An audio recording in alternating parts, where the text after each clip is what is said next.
Good evening, everyone. Welcome to Cop Talk, first one of 2024, and a very happy new year to everyone. I hope you all had a lovely evening yesterday and saw in the new year with a bit of cheer with your families, friends, whoever, and you're all in good spirits. So, the year started well for Liverpool. Excellent performance tonight, excellent performance. Proper, intense. We suffocated Newcastle.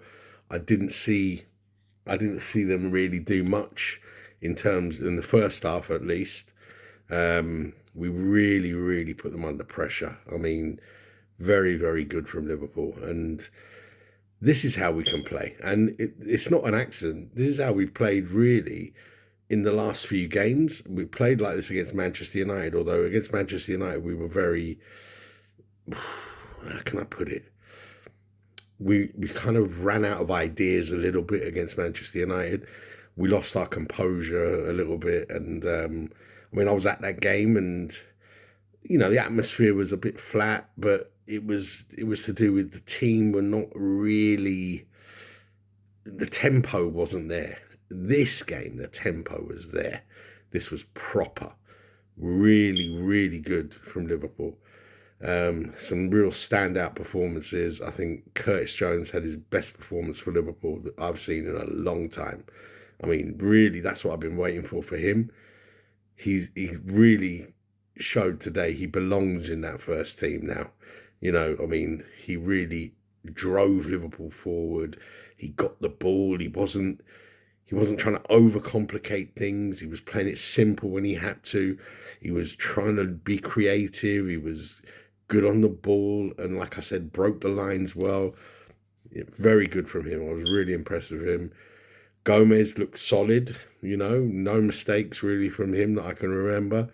Van Dijk, again, good. A slight mistake for Isaac's goal, but listen, that Isaac's a very good finisher, and he showed that tonight. One chance, and he buried it. So, listen, these things can happen. Diaz, for me, had his best game in a long time. He really looked on it tonight. Nunes was Nunes, full of endeavour, full of effort, full of heart. Bit unlucky. He is a bit unlucky. I mean, the only thing I would say about Nunes is, the only criticism I would level at him is when he was one-on-one with the keeper, he had to finish that. Those are the chances he has to finish. The one-on-ones, when he goes through on goal, one-on-one, he has to finish those ones. Once he can add that to his game, the other stuff will come, because he works so hard. He's such a handful. I mean, I think Klopp said he occupied the two defenders and created space for other players. I mean, he's such a good player. I mean, I wouldn't swap him for anyone right now in the Premier League. I really wouldn't. I love him. I love him. And I know there's people say, oh, he doesn't score enough goals, blah, blah. And yeah, it's true, he doesn't.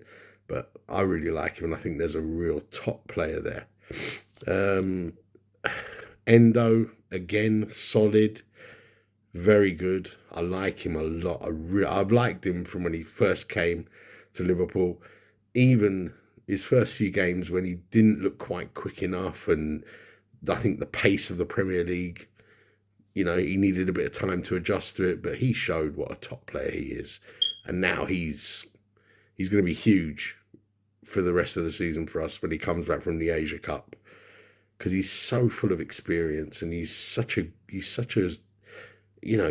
good player. He really is. I mean, yeah, so tonight was quite interesting. I was speaking to Yaz at half time, and I think we both said that we were both confident we were going to win the game, even at 0-0. And it was kind of following the pattern of the Manchester United game a little bit. Although the difference today was that the tempo was different. And Liverpool looked composed. They took their time. They were patient.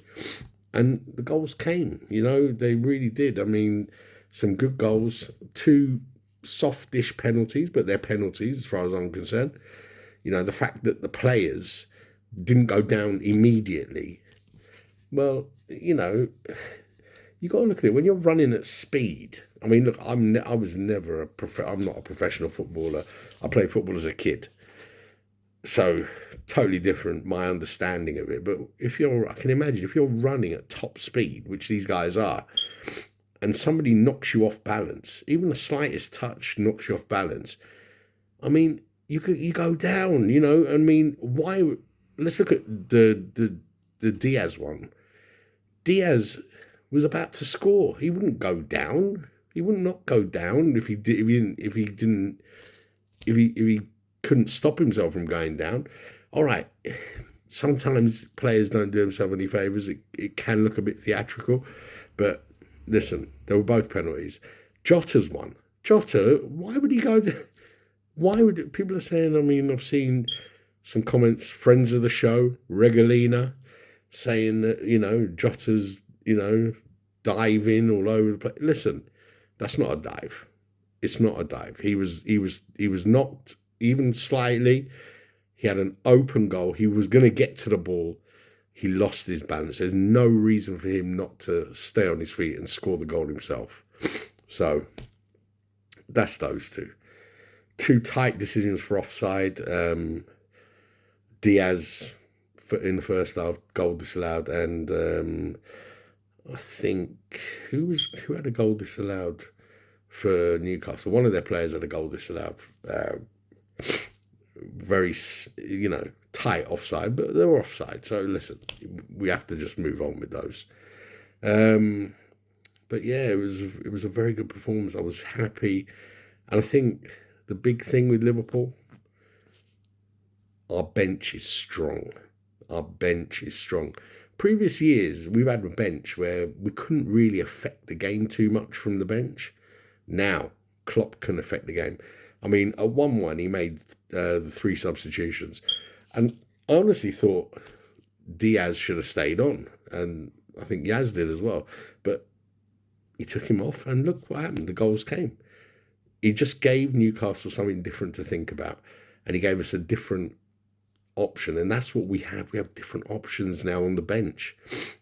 Gravenberch, yeah, he's persisting with him, and I think you got to. Gravenberch has had a handful of games for Liverpool. You've got to give him a bit of time to bed into the team, and I think he has that time to bed into the team. Another positive, McAllister back. Great pass for Jota, for the penalty. I mean, wow. That's what we've missed, and he's real quality. I mean, you're bringing a World Cup winner off the bench. That's pretty, impressive. So, all good. 4-2, 3 points clear at the top, 5 points to Arsenal and Man City. All right, City have a game in hand, but, we'll still be 2 points clear of them if they win it, which they probably will. And, it's after 20 games. Listen, at the beginning of the season, and I'm very optimistic as a Liverpool fan, not even I expected us to be in this position. I expected us to be better after looking at some of the pre-season games and some of the signings we'd made, and as how we started the season, I expected us to be in that top 4, conversation. But now we definitely are in a position where if, say, mid-February, I think we got 4 games in the league without Salah, mixed in with a couple of cup games, Arsenal and the Fulham, the semi-final games. Now, if we, in this position, come mid to end of February, we have every chance. Every chance. If we bring a player in January, I don't know if we're going to do anything. They're talking about certain players. I've heard Olise from Crystal Palace being mentioned. There's another player, I forget his name. He plays in Italy, I think. They're talking about him as well. I can't pronounce his name, but there's a few players that we're seeing mentioned with Liverpool. The defenders, Inacio from Sporting Lisbon, and that guy from Bayer Leverkusen. Again, I can't pronounce his name, sorry. And you've got the guy from PSV, Bakayoko, as well, who's being linked. So there's a few players. There's always players linked with Liverpool, but we'll see if they bring someone in. I don't think it's as pressing for us to bring a player in, but you know, if you're going to bring a player in, if we bring a player in, then they have to be a player that goes into that first team and is someone that affects the team and makes us better. You know, I mean, in the last couple of Januaries, they brought in Diaz and Gakpo. And they were smart signings, they were smart signings at the time and did give us impetus. So let's see. There's every chance we will bring someone in. Robertson should be back soon. And again, I hate to quote him too much, but Yaz made a good point that, if we are in this kind of position, February, March, and Thiago ever gets fit, I mean, his experience coming in at that point in the season, he could be crucial to Liverpool's title chances. So, listen, there's everything to be optimistic for as a Liverpool fan. You've got to be happy with this. You've got to be happy. Let me know in the comments below. What did you think? Will we miss Salah? Will it derail us? Do you think Nunez can come good? Do you think our forward line can bridge the gap for those 7 or 8 games that we're going to miss Salah for? Let me know what you think. I think we're going to be okay. I think we will miss Salah. Of course, you can't replace Salah. But listen, we've got to try and find a way. And that's it. We have to do it. Let me know what you think. Comments, and obviously hit that like button and subscribe if you haven't, and share with other Liverpool fans, please. Yeah, so we can try and grow this thing. We're at about 250 subscribers, so we're kind of staying where we've been for a while. I'd love it to grow this year. To something a bit bigger than this, but we'll see. Listen, I'm not claiming this is ever going to be a professional channel like some of the other YouTube channels out there, which are amazing, and they really put in some hard work, those guys, and respect to all of them, like Goldbridge, Rory Jennings is another one, Boovie, AFTV, all these channels, and what's that guy's name for Tottenham, Expressions, they put in a lot of work, and they do work hard, so, credit to them, and I'm wish them all the success in 2024 and beyond. So well done to them guys. I'm not saying I'm anywhere near them, but let's try and see if we can get up there a little bit. Anyway, that's it from me. You take care, and I'll see you all on the next one.